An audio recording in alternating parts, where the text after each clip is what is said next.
Hi, magandang gabi. Ngayong araw na to ay dumating yung aking order from Shein. So, in-order ko siya last March 12. And today, anong date ngayon? March 17. So, bale, 5 days, no? 5 days. And, guys, excited na akong makita itong mga to kasi first time ko mag-order sa kanila. And,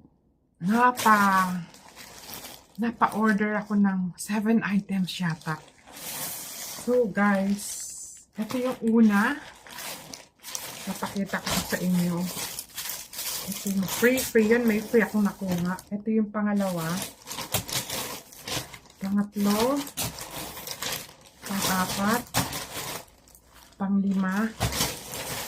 Pang-6. So, 6 lang pala.